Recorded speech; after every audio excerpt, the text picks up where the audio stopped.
Hello everyone.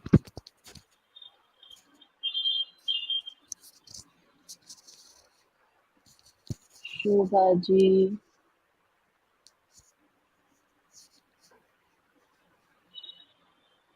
just give us a couple of hello coach. Hello. So, Shobha ji, your video is not visible. Let me.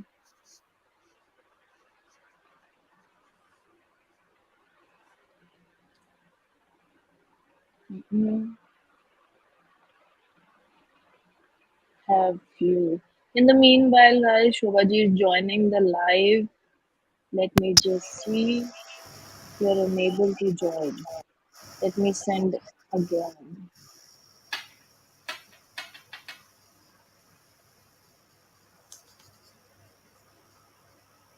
Just see Shobha ji if you can. And I believe, I'm in the show, right?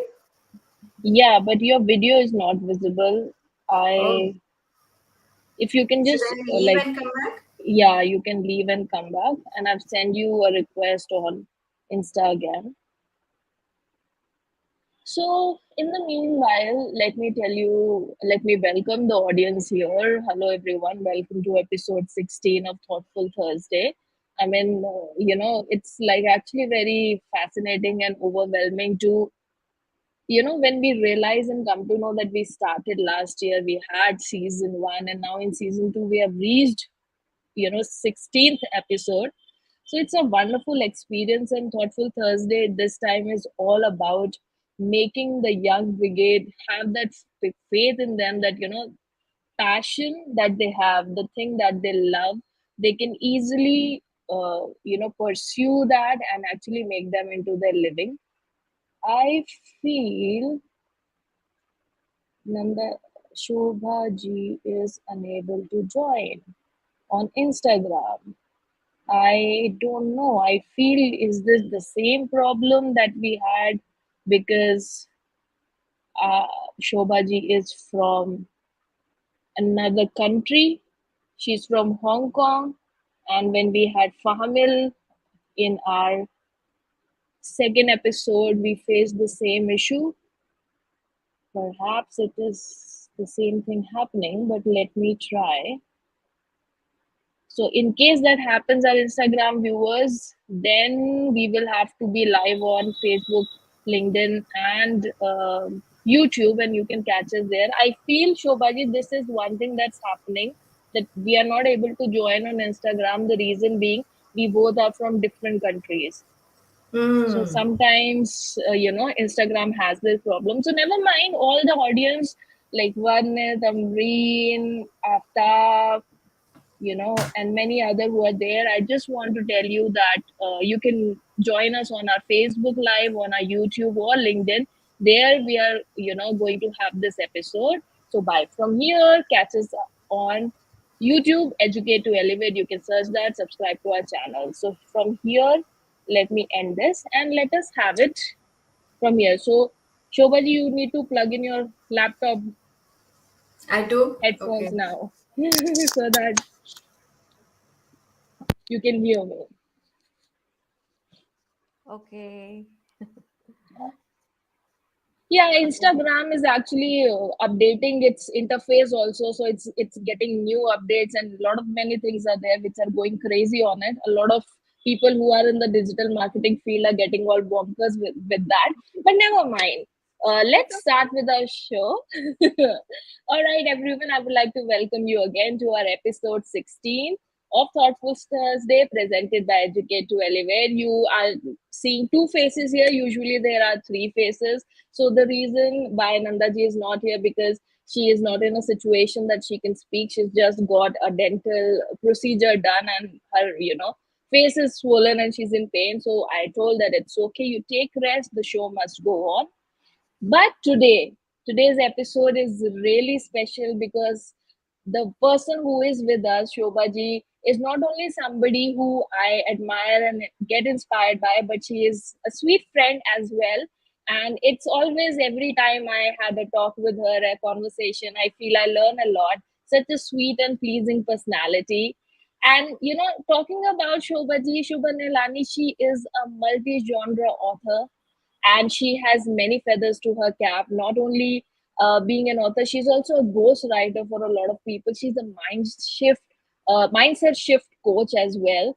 She's a writing coach and guides a lot of people how they can learn how to write and make their writing into a beautiful book.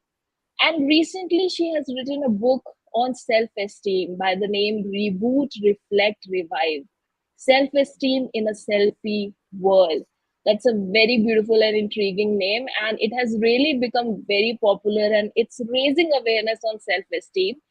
And she has recently launched her business as well of writing consulting, that is Essen Consulting. I'm so happy to have you here, Shobhaji. Thank you so much. Welcome to the show.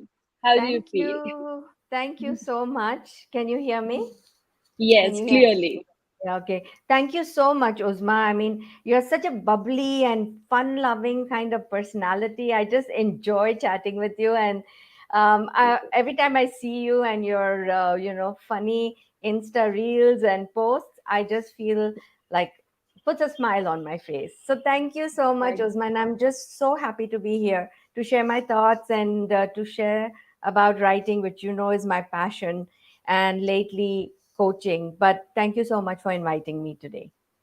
Pleasure is all mine. Because Shivaji, I have been watching your YouTube videos, and I feel there's so much to learn, and I really Hmm. wanted that your thoughts can also be shared on our platform to our young brigade, because I think whatever you share on your videos, it's like pure gold. I really personally love it a lot. So Thank you. I want to begin with the first question. And Hmm. because, in your recent video, you shared something which I was not aware that, you started your writing career quite later in your life. So I really wanted to know the entire journey, that from a homemaker to an established author in your early 40s with 11 books to your credit by now. How did this transformation happen? It's an amazing journey because actually it's each one of us has a unique nature, a unique personality, and I think innately I'm a creative, imaginative person. And as a child, I was always picking up a pen or color pencils and drawing and writing. So there was always a part of me that was craving to do something creative, and that feeling never really left me. I mean, I grew up in the conditioned style that we are women in our generation are encouraged to be homemakers and focus on being a good mom, a good wife, a good family responsible individual, and all that was great. I mean, I followed that path, but along the way I felt that there was something missing. There was something within me that was eating at me, that I needed to do something creative. And since I loved reading and books and words are my passion, I call myself a word collector at times because I just sometimes see something so beautifully expressed. I can't like just ignore it. I actually have a notebook where I jot down lovely expressions and words and that just communicate to me, like connect with me. So in that sense, as the children grew older and there were responsibilities, I found the time to say, let me take small steps. I mean, it's stepping out of my comfort zone. I mean, it's not wired to be sort of find another identity when I've already got so many roles to play and so many hats I'm wearing. So I said, okay, let me try writing as a freelance journalist, and I managed to do. And then slowly it evolved that it wasn't fun. I wanted something to be able to be more creative, imaginative. So I turned to short stories. I joined a few writers groups, and from there, just no stopping me after that. Book.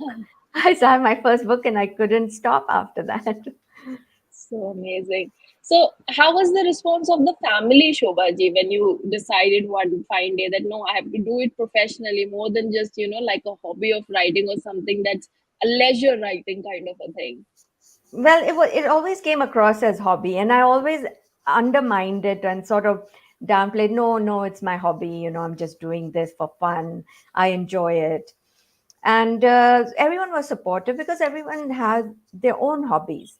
So we are a kind of family where whether it's musically talented or whatever it is they love to do. So everyone has their hobbies, and it's quite natural for me as well. But then when it became more when my first book came out, then it became a reality because the book came in the mail, and I was holding this physical copy, and I was like, I'm a published author, I can't believe it. Wow. So that excitement itself was enough for even my family to realize that Shobha's not going to stop here.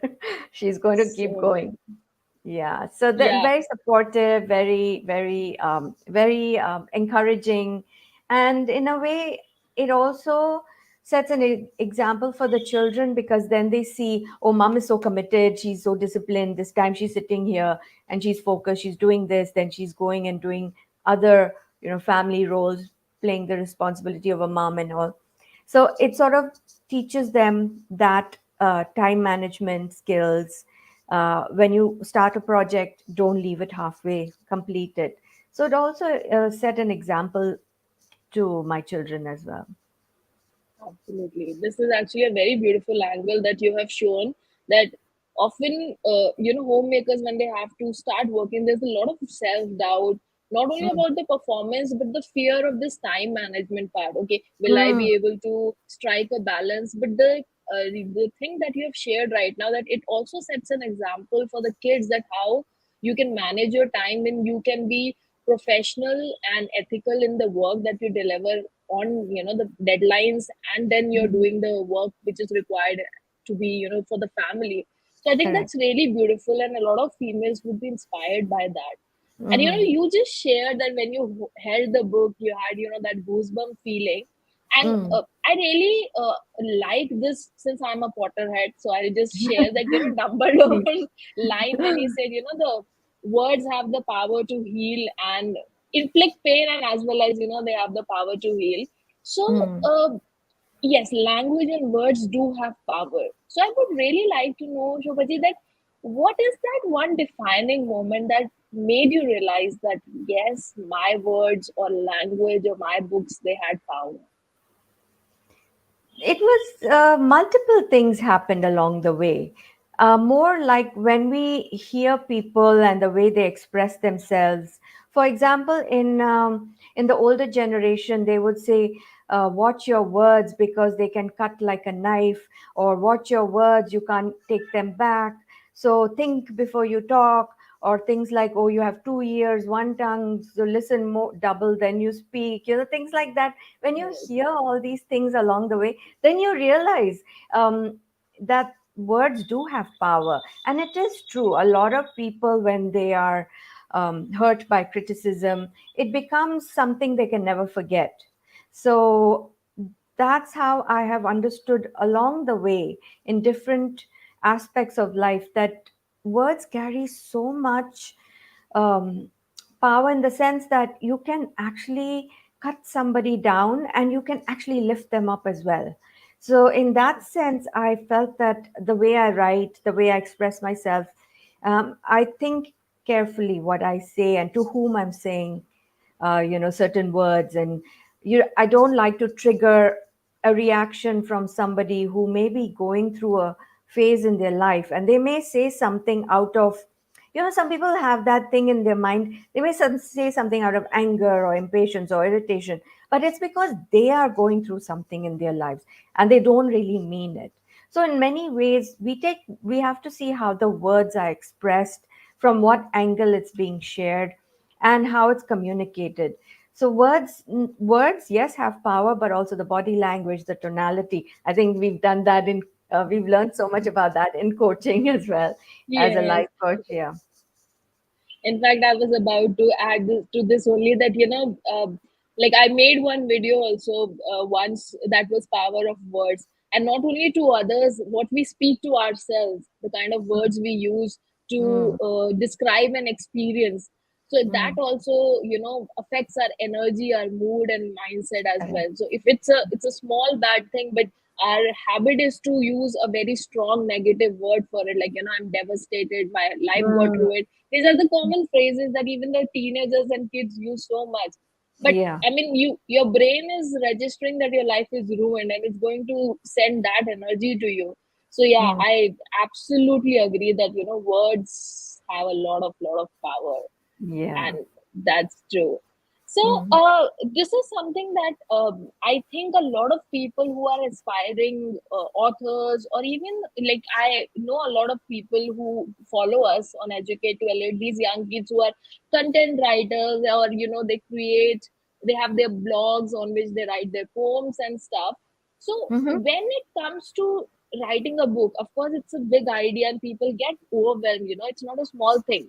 So, Shobhaji, when you start to write a book, what kind of research do you do, or how much time do you spend before beginning, thinking over it, just sitting over it on the thought when you start to write a book? Mm-hmm. So the research obviously is very important for any kind of book, whether it's fiction or non-fiction, because inevitably in fiction also you will be sharing some real uh, places or personality types or careers. So research is definitely important. What I personally prefer to do is to research first, have a few points, and then research specifically on the those points.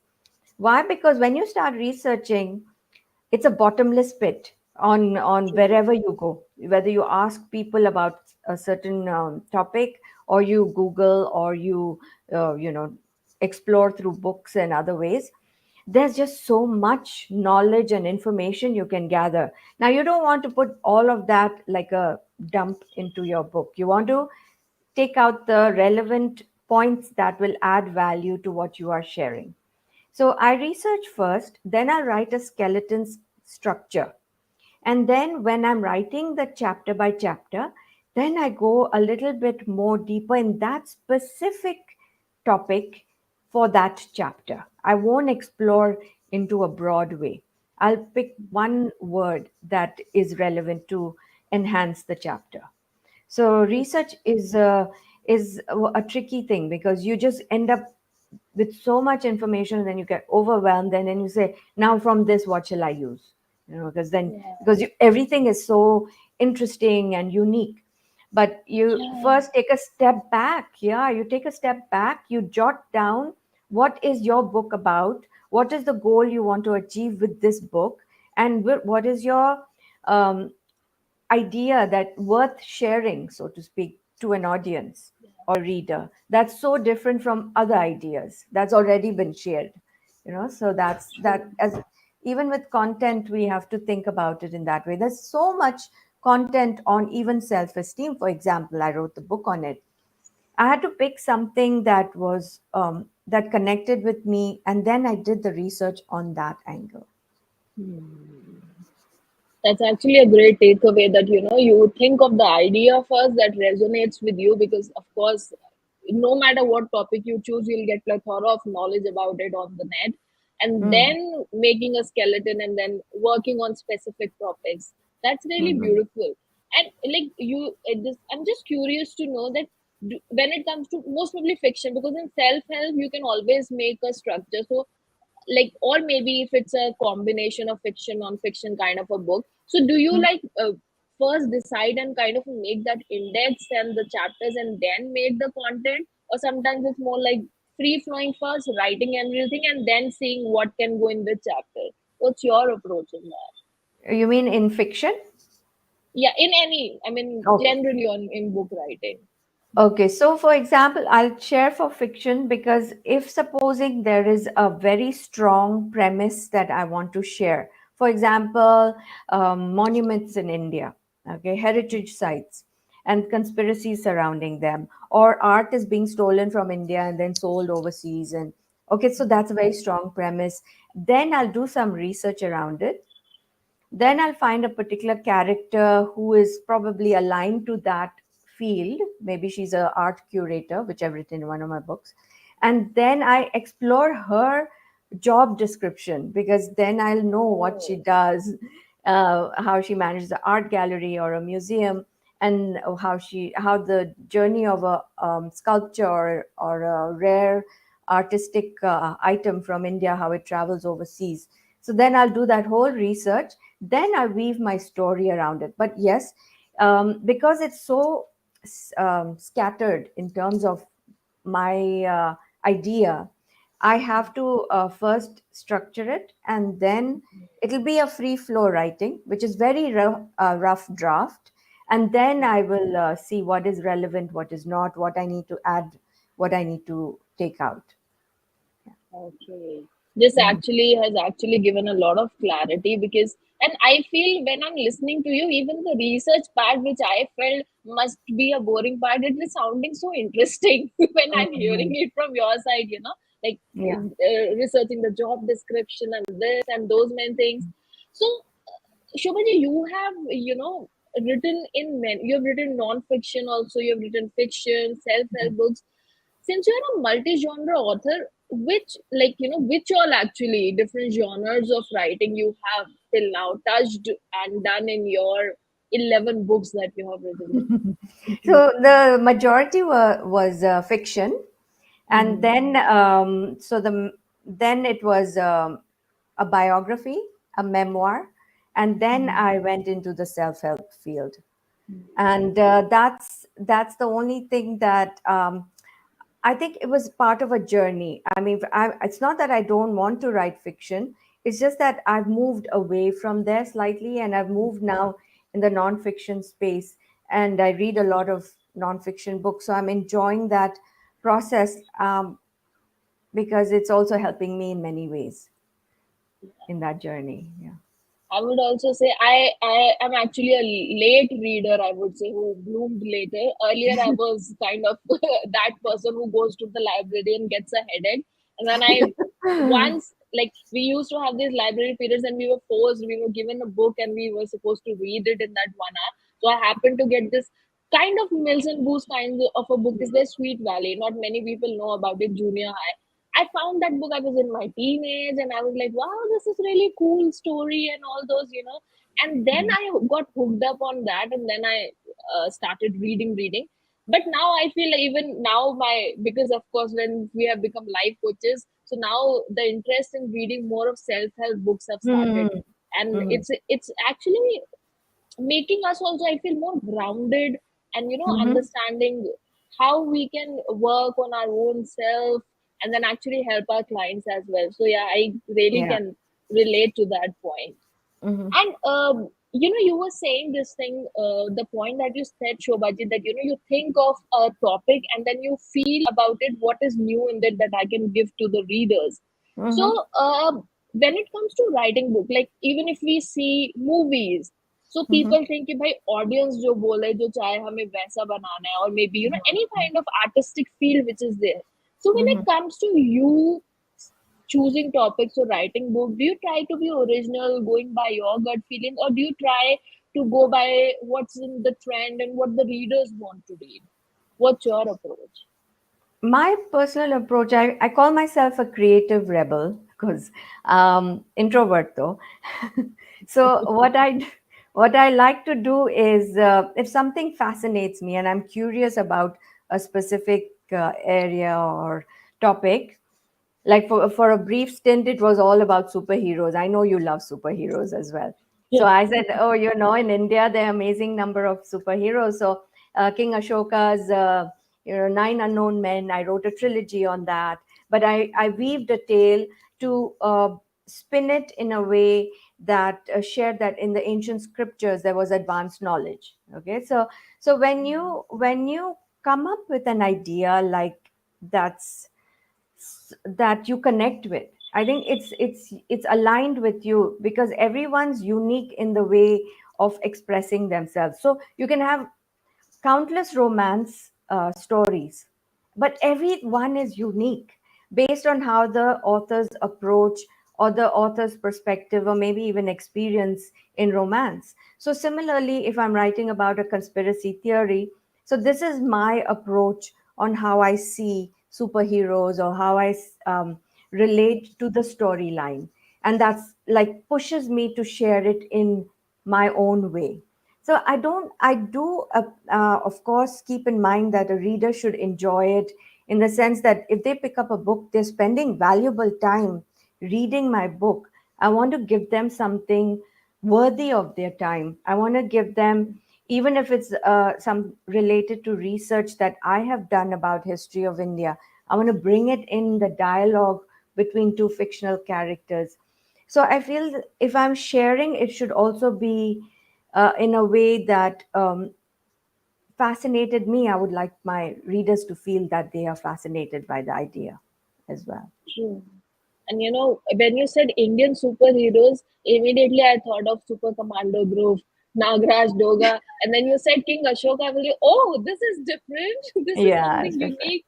Yeah. And it's kind of finding a midway where you are taking the trends. Of course, Indians are also equally crazy about it, and especially millennials, not only Marvels and super DCs. We have spent our time reading the Indian comics, Raj comics and stuff. So Exactly.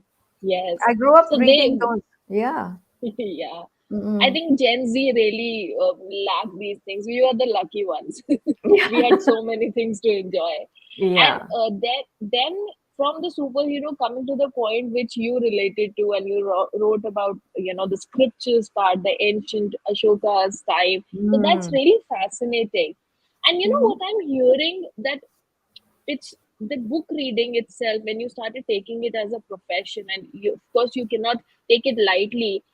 And sometimes people say, no, when you make your passion your work, it is enjoyable, but sometimes the charm gets lost, or so I want to know from you that when you do writing, does it exhaust you or does it energize you?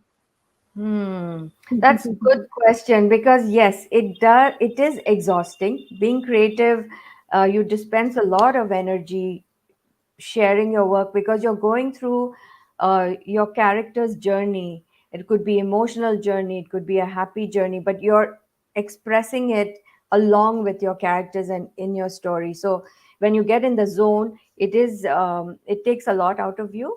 But it's like a workout, or you do something sporty, or you go mountain climbing, I mean, hiking or trailing or cycling. You feel exhausted, but you also feel really good. You feel exhilarated and energized. So similarly, it's with writing for me. If I am tired, and I'll just say I don't want to think, I want to watch a mindless comedy on TV or something like that after I'm done. But I'm just satisfied that I completed something. Part of my book has moved forward, or I added a new angle to it, or a new character. So all of that is very exciting for me.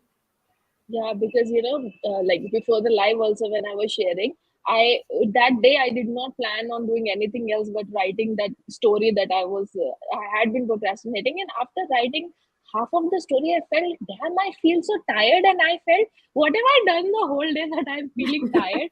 And then Yeah. I thought that let me discuss, and when Nanaji and I were made question, I said this question should be there. I want to ask that, is it like writers, they get more of the adrenaline rush while writing, or they also feel exhausted? I think we are not the odd one out now. Yeah, yeah, Everybody feels tired after writing. everybody feels tired. Yeah. You use up a lot of energy, definitely. Yeah, Mm. true. And since we talked about superheroes, and I'm more of a Marvel fan, not a DC one. But then this concept of kryptonite taking the power of Superman, Yeah. and me also struggling at times in procrastinating if I have to write something. So, what is Shobha Ji's writing kryptonite? Oh, that's a good one. So it's a interesting question, because first of all, writing, I've made it a habit and a discipline, so I will follow that timing.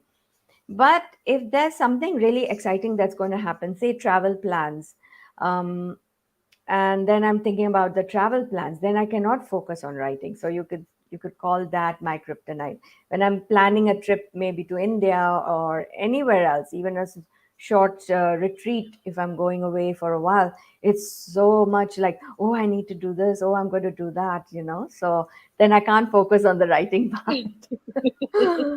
Okay, so traveling becomes the kryptonite here. So, we were not traveling for the last 2, 3 years. So I got that book done. Self Esteem ka book. Yeah, Yeah. it helped. That's Yeah. cool. But I think it's okay because I feel after those good trips also it rejuvenates, and then it Mm, would be better once you come back. You're all ready with the yeah. energy to write again. So this is also an interesting question, because often in my I think I'm still young, but in my early days, I used to joke around with my friends, when we used to sit and talk, and I would say that I should write a book, on my life. It will be a bestseller. But then I would think, okay, no, no, it's not so safe to write a book because eventually the family would also read it. So, like, just Mm, joking around with friends. But mm. I'm curious to know that do you hide any kind of secrets in your book that only a few people are able to decipher? Hmm. What I love to do is actually pick names, unique names, which I feel have some meaning in the story or has some link to the character. So I love writing, sharing some names, and otherwise, no, I don't think I hide anything. It's all very clear, and the reader probably would have guessed it, whatever it is. Yeah. No, So. but I really like this approach, that the character's name is related to something in the book, because Mm, that was one thing, not exactly the same when I started reading. I'll again say about Harry Potter. The thing mm, which intrigued me in that as well was this only, like, the character Dementors. It has come from the word mm, demented, or the character mm, Umbridge name. So Umbridge word is something which is related to something negative. So yeah, this mm. I really appreciate, and it's actually making me more excited to read. But I'll start with your fiction books first when I Okay. start reading. Yeah, And do that. Yeah. Yeah. yes, definitely. Mm. So, you being an author, you like a lot of people love your book. Who you feel? I mean, who is your favorite one? But the underappreciated novel, I would say, not the ones which almost everybody likes, like Harry Potter, but which is your favorite underappreciated novel and why? It's underappreciated. Actually, there are a few, but off the top of my head, I can't remember one. But there are quite a few I enjoy reading just to get to understand that person's style of writing, and it's mostly psychological.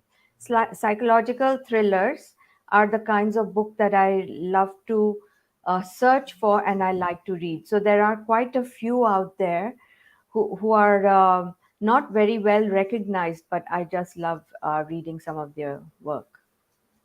All right. Psychological Mhm. thriller. That's cool. I'll just take a minute here because Nandaji, commented in between. So just want to say hi, Nandaji. We miss you and take care. Hope your pain Hi. gets better. Yeah, missing you today. Yeah, Yeah, definitely. Thoughtful Thursdays in complete without the Jodi, as I would say. exactly. Uh, Yeah. Shobhaji, as the entire mission of Thoughtful Thursday, of course, is to bring personalities and, they share their life story and it inspires everybody. But season two is all about making our young brigade more confident and have that faith in themselves that, it's it's okay to pursue something which is not conventional. You don't have to always follow the rat race, and you can make it a livelihood out of it. So it would be really great, when people and see, if you start something different you will have challenges. So when it comes to the aspiring writers, what do you feel are the common traps that they get into while writing, and how they can just, I mean, you can throw some light so that it helps them. So I would suggest aspiring writers first must do some self reflection and see, do they really want to write because they love to write, or is it because everyone else is writing or it's a trend and it adds value to their career path? Uh, First of all, I would say that if you have a very powerful story to share and it's something the society needs to know about, yes, then please do go ahead and write. And writing, the trap actually, I would say, is that a lot of times we think writing is a quick process, and we put aside, say, a time frame 2 hours a day. That'll not happen in 2 hours. Creativity needs to, you have to allow for it to develop slowly. And sometimes if you're too tired or exhausted and you push yourself to write, you will lose interest. So you have to find a balance, that you don't push too hard, but also you maintain a habit and a discipline of writing. And there is this sense of impatience. Oh, quickly, I want to write fast, I want to get published fast. But that also is something that you need a lot of patience. You have to allow your work to breathe. I will be honest, I mean, my first book, I was so excited. Hurry up, I want to get it published, I want to hold it in my hand. I had that excitement and impatience. But later, with that first book, I saw the mistakes I had made in it. So I would recommend aspiring authors to, their first book, Brilliant. yeah, make sure you have fresh eyes who look at it, other people to share their feedback, and be honest with yourself. What is the goal behind that writing, or that story you're writing about? And share it. Make sure it's you, first of all, that it is your, it comes from your perspective, your experience, your sense of understanding of the world. And then put yourself in that, your style in it, your voice in it. So these are some of the things that, I wouldn't call it traps, but I would say that you get caught up in that, in those Yes. feelings. Yeah. Hmm. So then you get into that loop, that circle. I have to hurry up. Oh, I have to sit for 2 hours. Oh, I have to, write like this or like that person or that best-selling author. It's not like that. You just write like you and your powerful story. Simple as that. So amazing, Shobhaji. This is such a nice point and sharing that you have done, because even as life coaches, also, I feel, I mean, I hope I'm not offending anyone, but we also, a lot of people keep telling you, write a book. It's very important to, it will be great in your career. But I feel Mm. it should come from the heart. That calling should be there and you should feel it and Mm. enjoy the entire process. I think if it becomes monotonous and like a job, of course habit building is important, but I do feel that every book you should enjoy writing. Correct. And this is something that you have told. These are small things but actually very important things that people get I would say swayed by, getting influenced by people all around. So that's so good. And I personally feel, to me in my life, journaling and writing has Mm. really helped me with my I would say emotional fitness, and in fact the spiritual part, if I say. So Mm. this is something that as an author I would like to have your perspective here, Shobhaji, that do you view writing as a kind of spiritual practice or as a tool for emotional fitness? Yeah. I agree with you that journaling helps you, to get clarity of what's going on inside you. And in that sense, writing is a transformational tool. It has become one for me. Once I wrote the Self Esteem book, and when we were talking about the research part, the information knowledge, we collect so much information knowledge, that what do we do with it? It's like it's in a bucket, we collect it, but how do we apply it to ourselves? So that's Yeah. where writing helps you to analyze from your own perspective. Means you take ownership of that knowledge, and you use it in a way that changes you. So it's transforming you as well, and you're understanding what are the concepts being shared. So writing brings more clarity to some information or knowledge that you have gained, but you're not quite grasping it. So once you write and then you say, this is what this person meant, this is why it's happening. So I guess you're using your intellect to like a sort of a medium to, how would say that, knowledge and information gets transmuted into you as a person and you understand it better. So that's where I feel it has helped me. I find it as a you could say it's a spiritual experience when you transform, when you do things differently, when you understand yourself and your limitations and why we do things the way we do.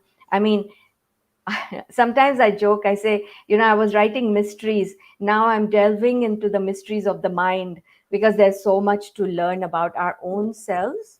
And as we evolve and change, and whatever career path you are in, it can help you develop yourself. So for me, the writing journey has also helped me understand my mindset, how to apply knowledge in a certain way, and how to share knowledge in a way that connects with people. True. I mean, that point that you said, that taking that knowledge and transmuting it was a very wonderful, I would say, as a phrase also, like, because Mhm. mutation, when you were speaking, I was actually trying to, yeah, what would be the correct word that you mix and amalgamation. And when you said transmuted, I was like, wow, that's the perfect word to use here. Yeah, it's So, turning yeah, lead to gold. You turn lead yes, to your gold, to gold that suits you, like for you. Yeah. absolutely. That is Mhm. so beautiful. And there's so much of right now itself, I kind of have goosebumps also, because I feel you gave so much, such amazing points to learn, and it has given me also that energy to even work better on the half done story of mine and the further stories that I'm going to write. But before Mhm. I ask you the last question, I have we always have this kind of some game or some rapid Okay. fire for our guests. So Hmm. I have like a rapid fire for you, and these are nothing, you just have to, I'll be asking you certain questions quickly, and you don't have to think too much about it, and maybe in a word or in one line you need to answer those questions. Okay, so are you Okay, ready, done. Shobhaji? I'm Great. ready. Will I get a Oh, prize? we'll send you a hamper. Okay, Great. I'm ready. Okay, so Mm. the first one is your favorite author. Enid Blyton. Oh my goodness, last yesterday Sanalaji and I were also talking about Enid Blyton. Great. Childhood. Yes. Was actually, yeah, yeah. Yeah. But just popped The up. It just popped up. I guess it was childhood thing, yeah. yes. The most Mm. difficult book to write. Ah, your own story. Hmm. Your favorite genre.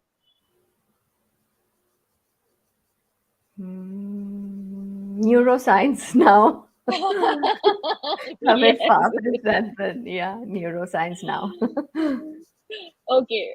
Kind of now, because you mentioned that author, but I'll ask you this question. Childhood book closest to your heart. Actually, the teenage one, I think Little Women. I really liked Little Women. Oh, Louisa M. Alcott. Little Women, there were four sisters, and I wanted to be the one who was the writer. So, it ah, resonated so well with me. I love that book. Yeah. okay. Okay, this one is something not very many people tell truly, but I would appreciate if you do. Do you Google yourself? Yes. Me too, sometimes. Sometimes, yeah, just to check, am I there around people noticing I exist, or I'm lost in all that crowd. And actually, it's one of those boons and banes of being in a world of social media. So Yes. it's like I come from a generation where we are taught to be seen less and be humble, and here now you're supposed to shout out about your achievements and everything. I sometimes True. find it a little uncomfortable, but this is the world we live in, and we should share so that others can be inspired by us. I'm looking at it that way. Yeah, we have to adapt and evolve, Mm. as you say. Okay, so if you didn't write, what would you do for work? I would, honestly, I just love dance form, that Kathak dance form. That was so beautiful. I think I would be some kind of classical dancer. I would want to do that. I would. I think it's still one of those dreams. I would just see if I can, just Wow. learn. It's so beautiful. Okay, me too. I love Kathak. I could not take a professional training in it, but I feel could do a little bit. So, Hmm. okay, the most difficult thing about writing character of opposite sex. Most difficult? Yeah. Um, hmm. It's the way the most difficult part is their way of expressing themselves to women. That's a difficult Hmm. part to write because I don't know what they're thinking, honestly. And in this day and age, you don't want to be like, you know, a feminist and say, "How dare you say that?" Because Yes. that's Interesting. yeah, that's Hmm. fiction or non-fiction, depends how you look at it. Okay, this is something you have to reveal in case if it is so that how many unpublished or unfinished books you have.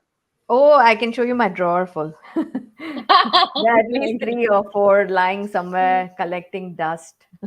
But that's how you Hmm. evolve as a writer. There will be a lot of unpublished, left behind manuscripts, and maybe ideas that you jotted down and then expand. There will be a lot of that. Great. The first book that made you cry.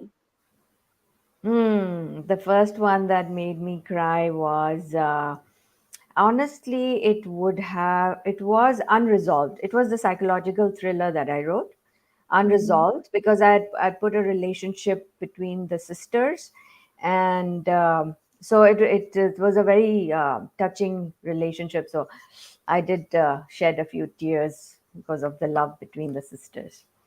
Oh, that is so sweet. Okay, the last one. You have to tell me in the order of you enjoy doing the most out of all these options that I'm going to give you. First is book writing, I mean your own book. Second, mindset coaching. Third, ghost writing. And fourth, article or blog writing. I like I enjoy ghostwriting for sure because now I enjoy understanding a person's mindset, the client I'm writing for. So it's very intriguing. They are itself a mystery and how to write for them in their voice. So yes, I love ghostwriting. And then I enjoy article writing these days because I can write on so many different things in a short, like 300, 500, 700 word article, and it's done. And then it's the coaching part, and then it's writing a book, because now writing for myself is not the goal. Now I want to write for others and share other people's wonderful stories out there. There's so many amazing people out there who've done so much, and I just would love to share their stories. In Wow. fact, speaking of sharing stories, I was yesterday there was a book launch on My Voice, Volume 5. It's a collective memoir of different women who've shared their stories of courage and fearlessness and hope and their journey. And I co authored with them, and I just loved the journey and learning from them and reading their stories. So we learn from each other. I think that's one takeaway. I say that don't keep everything inside. Please share, please, because I learn from the young people like you, so much to learn. So yeah, I love to learn from new generations, new ideas. Every generation comes up with new ideas and new ways of looking at the world, so there's so much to learn. Absolutely. And we would be leaving the link of the book, hashtag My Voice Volume 5, of which Shobha ji has co-authored. So all the people who are watching, you can go on Amazon and buy that book. It has amazing stories, and you must buy that book. So Mhm. the rapid fire round is over, and you, I think, performed really very well in that. I hope And I didn't offend anybody. no, no, No, I I don't don't think think so. so. Yeah. So, I think there is so much to talk, but then since the time is less for the Mm. interview, so one last question so that our audience, all the aspiring, writers who are there who are watching you, that some important, 5, 6 tips that you can give to people who want to write a book or they're trying to make a career out of writing. Okay. Okay. So I just do a little reality check. Okay. So first of all, there are lots of writers out there. There are lots of books out there. So if you're planning to write a book, first look at what's out there in the market. is it already written? Is it very similar? Then you plan what you want to write. So that's very important, because if there's a book out there, then you're spending so much time and energy writing something that's already, there in the market. So find something unique to share. You have a powerful story, which I've mentioned before. It's something that will change mindsets. It will change society. It'll bring up some social issue that needs to be addressed in society. Write about those things, very important. And writing is a process that involves a lot of create is a creative process. So you need to have that part of you connected with your book. Otherwise, you will, if you're bored with your writing, then your reader will be bored. So you have to be vested emotionally, excited to go to your desk and start writing. Or you come up with an idea while you're in the shower. Half the time in the shower only ideas come. So then quickly come out and jot it down, and then sit down and write it. So these are a few things that I think will help aspiring authors. But before you go start, don't leave your day job. Okay, because writing, make making it a career is one thing, but if you live off your royalties, that's very rare, because a lot of people are best-selling authors and then they only look at the success stories. You got to look at those who are struggling and haven't made money from writing. So find another path that brings food on the table, and then aspire to be a writer on the side. Wow, that is so amazing. And I think this is a very good, tip to give, that first of all, find something which is unique. Research that already, if you have a topic Mm. on your mind, that whether there are already things available in the market in ample amount or not. Because yes, I mean, of course you like something, but you can, of course, if you want to go with the topic that you like, you can fine tune it in a way that there is a different angle to it. Mm, And correct. true that you said, that giving a reality check is also very important for the young brigade, that it should not be anything like, you leave everything and then you just start writing. Mm, Have a balance, and then once you have made certain things, and now you can turn it into, you can monetize it, it will be better. yeah. So, Shobhaji, I really want to thank you for all your time and the kind of authentic and from the heart the sharing that you have done. It has really touched me and inspired me a lot, and I'm sure it must have to our audience. And how had been your experience being at Thoughtful It's Thursday? I didn't realize a whole hour has passed. I enjoyed this conversation, and you get me talking about writing and books. It'll be endless. But thank you so Yeah. much for this opportunity to share, and to inspire. I hope I inspire a few writers out there to start writing, because really it's a beautiful process. And if you love it and you are passionate about it and you love your story, you really, it's a transformational journey also. So do write, don't get discouraged, don't worry about what the world has to say. Just write your story. You'll do well. So great. So, on this note, we are going to end our episode number 16 today. Next Thursday, we'll be back again, and hopefully with Nandaji. But thank you so much, Shobhaji. Thank you to all the viewers, and all the people who are sending hearts and likes, and Oh, the thank you. Instagram audience. So sorry we could not be live there, but you can always watch us on our YouTube, Facebook, and LinkedIn. And bye bye. See you next Thursday. Thank you, Thank you. Shobhaji. Thank you, Usma. Bye. Pleasure. Bye bye.